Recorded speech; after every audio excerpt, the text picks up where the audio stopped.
Hi, I'm Paige with Paige's Yoga, making this recording in late September 2022.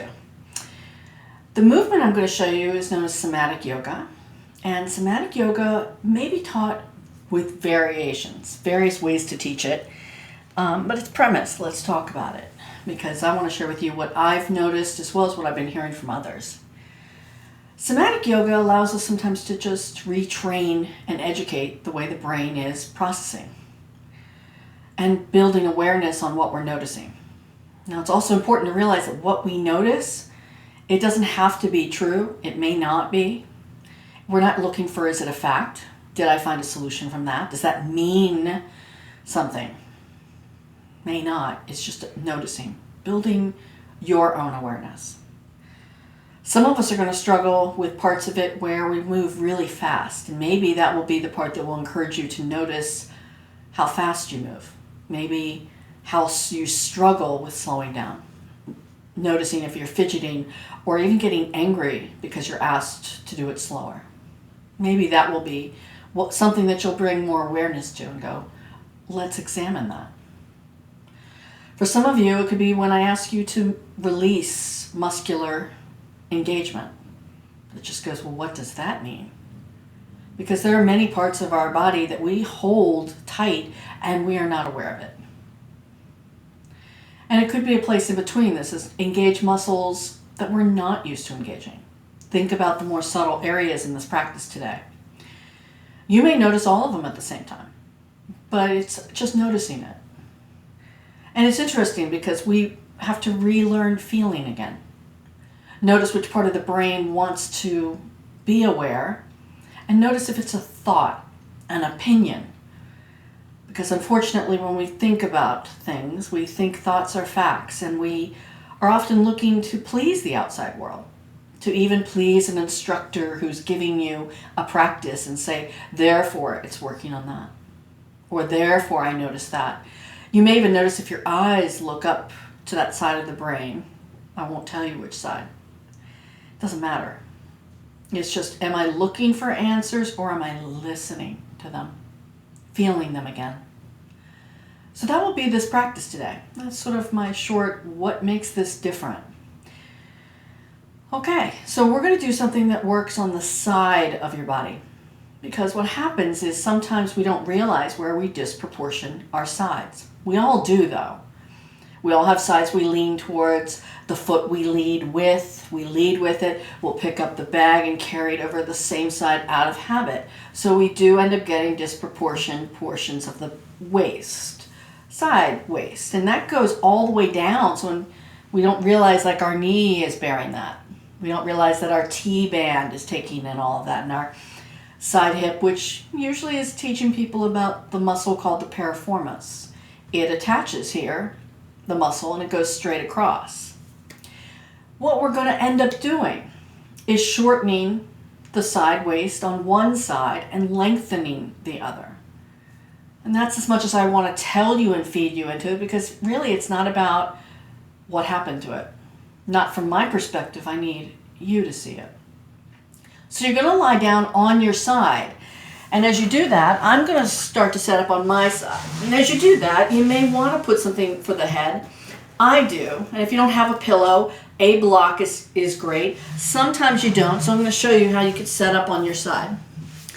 First of all, you want your knees to be in line with your hips, so they're going to be up here. Okay. And then I'm going to put my feet in line with the knee, so they're not tucked back underneath the buttocks. Here they are, out. My head supported.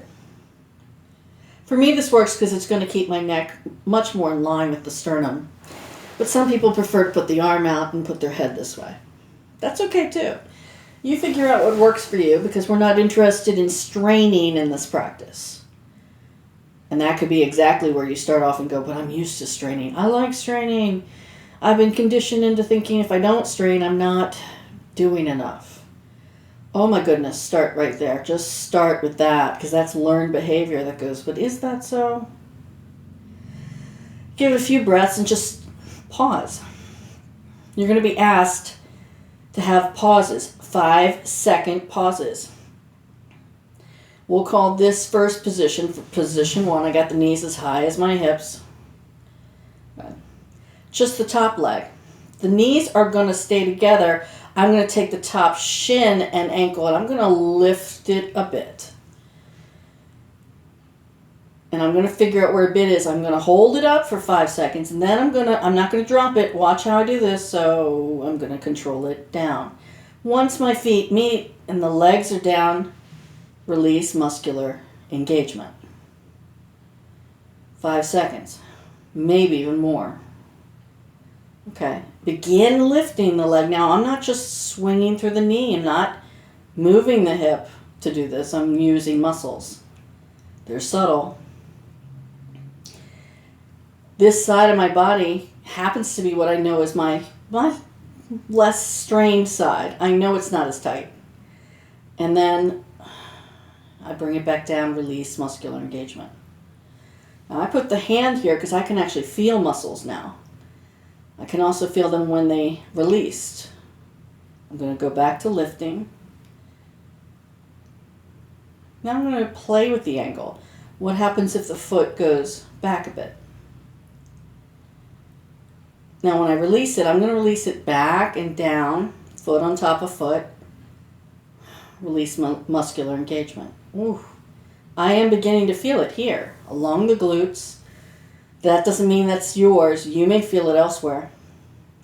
Close the eyes if that feels okay. I'm going to play with some angles. The foot. What happens if the foot goes forward instead? I could even turn the ankle. What happens when the ankle turns? That's about 5 seconds. And bring it back. Now release muscular engagement. You may start to repattern parts of the brain that goes, oh gosh, Paige, I'm used to dropping it. I know. So we repattern muscles and then taught them to release. But do a couple more. Again, I'm going to close my eyes just so I'm like, okay, notice what I notice without having to think about what I'm noticing.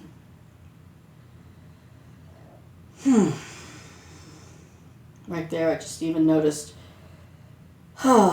change in breath. I'm not doing pranayama in this practice. This is just me noticing the room, the breath, the space. This is position 1. 2.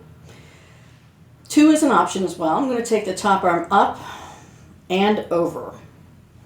I'm resting the hand somewhere on the head. Sometimes I just put it right here on the head. And that may help you to see what I'm going to ask you not to do. I don't want you to crank on the head, right? We're not doing this. It's here really to help the side armpit get some release. You'll see why. Okay, first position, the foot is up. Now I'm going to lift the waist. You'll see that my head's still here with the waist. It's not turning through the neck. It's the waist. So I've lifted it up. I'm shortening all of these muscles. That's shortening. Shortening the top muscles. Okay. Begin to come down nice and slow in both. Top, bottom, release muscular engagement. So you shouldn't be here waiting for it. Relax. You'll see the difference in people. You can always see it in people. They're like, I'm fine, but your whole body's tight here. Loose. Okay, let's begin that again. Position 1. Exploring the angles. 2.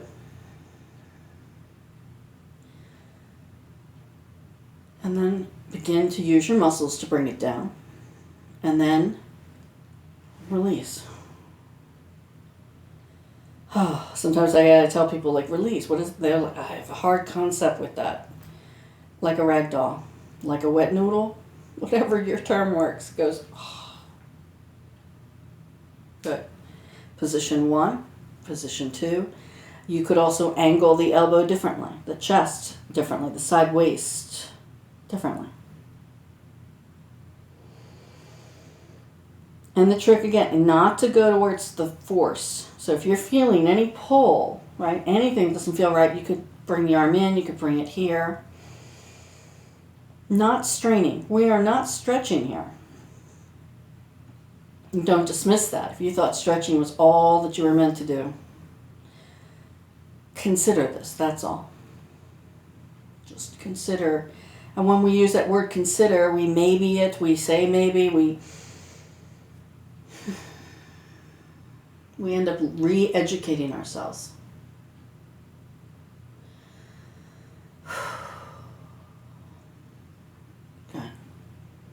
Okay, position 3 is coming up. 3 is an option. Remember that. Like life, it should be told to you this way. But sometimes we don't think of it as an option. Everything's an option. You could just go back to doing position 1. Be calm with yourself, though, and understand what is leading you to that choice. Is it fear? Is it worry? Position 1. Just start there sometimes. What a great narrative to use in your life that just says, okay, what happens? Maybe I'll give it a shot. Maybe I won't go as high this time. Or top leg. Now it's going to go out in front of you to do a little bit of a stretch, little stretch. So I'm going to keep my knee light. I'm going to turn back. Now some people reach the arm out. Again, if I pull, bend it. Just keep light elbows, light knees. Long, long, long. Ready? Ready for this one? Hold, hold, hold. Release. Drop right there and release. Don't bring it back to position 1 yet. Just releasing. Good. Now bring it back. Position 1. Go nice and slowly. Good. 1. Maybe a different angle. 2. And then I'm going to play with this long reach and then let it go.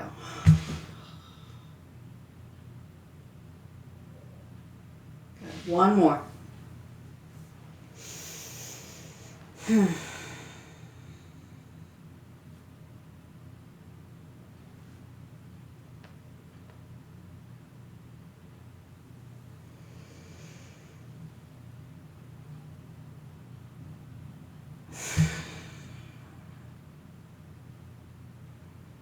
Nice.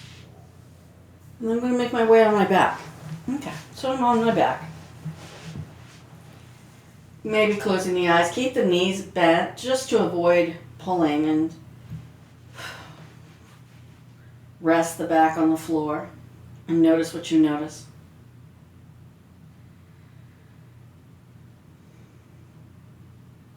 My experience doesn't have to be yours. The subtleties of noticing it. Sometimes people notice really big shifts. They're like, whoa, I wasn't expecting that.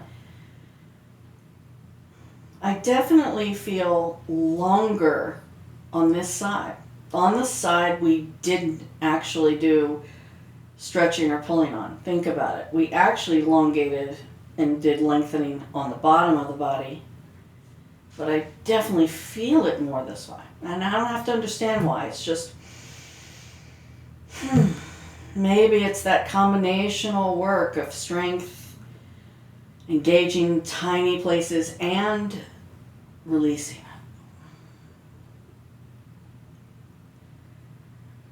it. It is possible that works more than just physical. Maybe it's working into my emotional response. Changing the levels of stress and anxiety, changing them. I didn't say eliminating, I didn't say lowering. It is possible that maybe my anxiety lifted and then it changed again.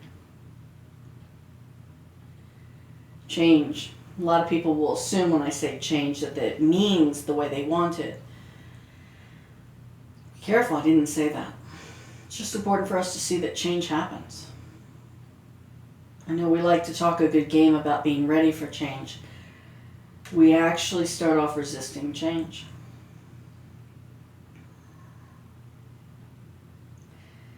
As we change to the other side, begin to the other side, what I'm going to do is turn all the way around to the other side. That way I remain still facing towards you at the camera.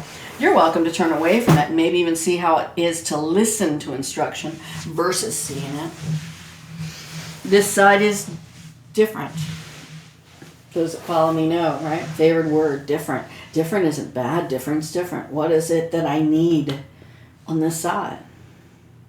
For example, I already know that this side along my hip, my piriformis, is going to be tighter. That's just me knowing me. It could change though, so I don't want to assume it. I'll just listen to it. But I'm going to start off then listening to it. Position 1. And even though this is my tighter side, this is the side that I probably could lift it higher, but I'm not going to. I discovered this too, which was actually by trying to pull it at its maximum, made it worse. So what if I don't strain it and keep it in a position where it's actually comfortable and then release it? Kind of makes sense. This is the stronger side. This is the side that's doing things all the time. Lifting. Lowering. Now for me, this is my left side. That doesn't mean I always lead with this leg. This means this is my left side. I am right-handed. Already some of you may be thinking, well, wouldn't it be the right hip then? It doesn't work that way. It crisscrosses. X marks the spot. My right arm has to do a lot of work to right, to lift. It's the arm, the shoulder, and the left hip has to carry that load too. I'm not looking to strain my glutes, my hip. I'm going to learn how to keep the body in a place where it's safe. Doing a few more rounds of position 1. Maybe exploring the angles. And then I'm going to spend more time myself right here at what? Learning to release it again.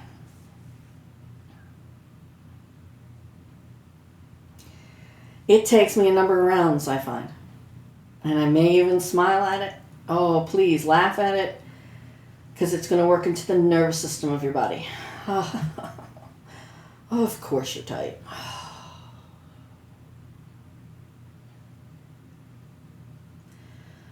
Ooh, I felt that one around the knee that time. Just around the muscles of my knee to my thigh, my quads. Release. Okay, position 2. Remember, it's optional. This side of your waist, just decide. Is that too tight? Don't stretch, don't pull. If that's weird, you're like, I like to. Oh, take a breath with that and just sort of notice your reaction. Notice it. Okay, I'm going to go position 1. Position 2. Now I can feel that actually, since that is my writing arm on the shoulder, on the floor. I can feel that now. It's really subtle. Close the eyes and start to notice the things you're noticing with it. Ooh.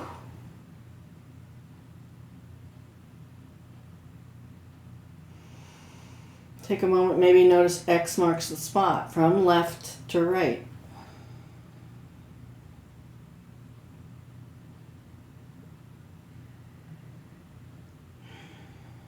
Now, it doesn't mean it's always that case. If you've had an injury or just a way that you know, like, your narrative, like, that's why that's happening, that's fine. I say that's fine. Neither of these scenarios means it's a fact. It just happens to be our human nature to wonder why. We wonder why. Learn to just let it go. Let yourself feel it.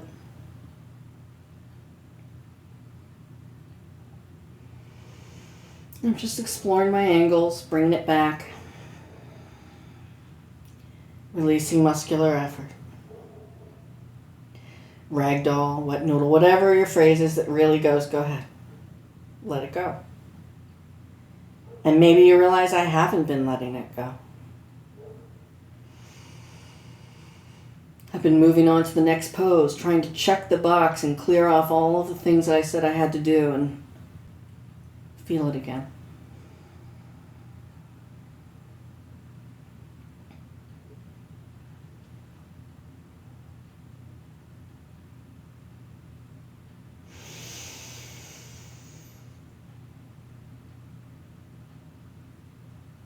And play with an angle.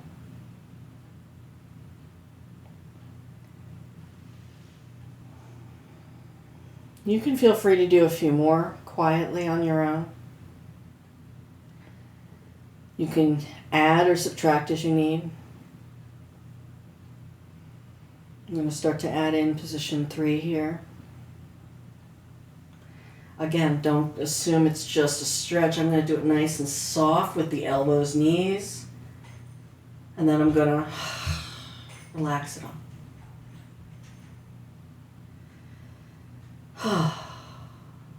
Okay. Set up again. Position 1.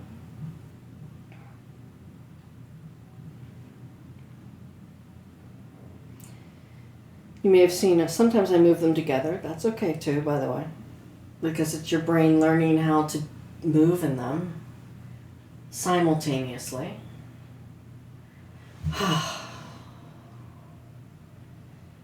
And then sometimes I tell myself, well, let's feel it again one at a time. There's no right or wrong to that. As long as I'm learning to be more aware.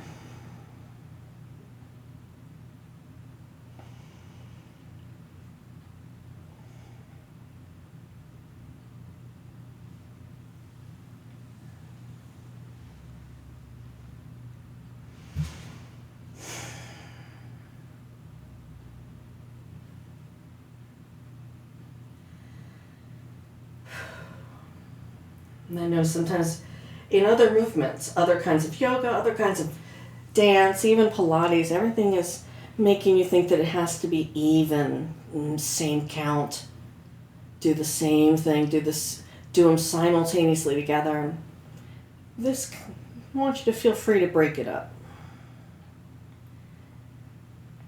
If you lose track of how many is that, please don't worry about it. It's actually not going to make you unbalanced because you were never balanced to begin with.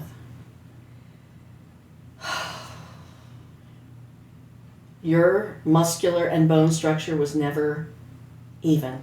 Never was. It never will be. And there's just times to get lost in the moment and go, I don't know, somewhere around 5, maybe 6. Who cares? Just don't shorten it to the place where you feel rushed. I'm gonna come on my back. Feel this position.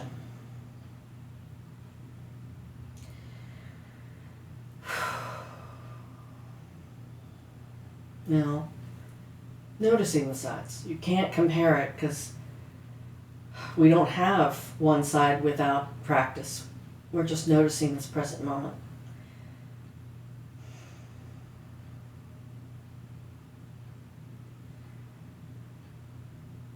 And this could be a place where if you've got the time, maybe you remain here.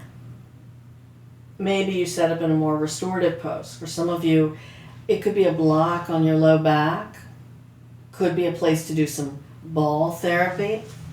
Some ball therapy, if I was doing that, would be to take a ball. I'm going to show you the kit that I like. Some of you know that one. This along my scapula, just on one side. If I don't have that, I have a tennis ball, or maybe I've got a yoga therapy ball. It's really tough and tight. Pick your ball on one side of the scapula and ease. Now I don't go smack down on top of it. I have it on more of my body's on the side without the ball. That's allowed. I'm going to control it enough to find the edge of it and maybe rock. When you're doing ball release, it's called myofascial release. You're releasing even more scar tissue adhesions in the fascia. And it's better and more beneficial when you leave it there. So if you'd like to, continue moving the ball to various spots. And yes, I would just do the one side. I wouldn't put one ball on one side and one on the other. And here's why. For the same reason you just did the somatic yoga. There is a benefit of training your body into using one side and releasing the other side. There's a benefit of not just simply clenching. Flight, fight, freeze remains in your body, and then when you remove it, your body's still holding somewhere. What happens when I re-educate the body and just do one side? That may be where you have to experiment. Maybe you have to say maybe. Consider. Fascia. The way the fascia works is to take something like a ball and press it into it. It could be a finger, could be an elbow, could be when you get massage treatment that's deep tissue. Tie. Something that does end up hurting, right? Because we're like the tissue ends up hurting. Because it's more than rubbing it. It's more than a Swedish massage. It is deep tissue. Because the fascia and the places where the tissue has been so locked and twisted, it needs the pressure point held there. It needs to slack. It's not stretching it. It's actually pulling them in to unwind the knot. Places today where we didn't just stretch. We didn't. The stretch was very, very much at the end, position 3, and release. You're more than stretching. Places where we need to bring ends in. We need to re-educate muscle movement and releasing. Hope you've enjoyed this practice today that just worked on the side body. Worked on the side body as it relates to what it's doing in your back and the front. Take moments today, though, to re-educate yourself to pause. Notice when you go up the stairs, when you balance, do you lean? Are you doing that? Can you find the place that pulls up through the body? Balancing. It's key. It's exactly where we will redistribute. If you're always carrying something on one side, consider switching it every now and then. Move it to the other arm. Move it. Move and distribute portions of you. Sitting at the computer too long this way, allow yourself to move that. You could do just what we did a little bit by leaning to the waist. It's not going to require as much muscle work as why we did this on our side. But if you need to, at the office, you're at school, you've just been sitting too much, you're driving long hours, feel free to explore variations and explore your movement. I hope this helped. Be sure to watch the rest of the videos, especially if you decide right now, I'd like to restore, maybe listen to a sound bowl meditation, guided yoga nidra. Have a good day for no reason.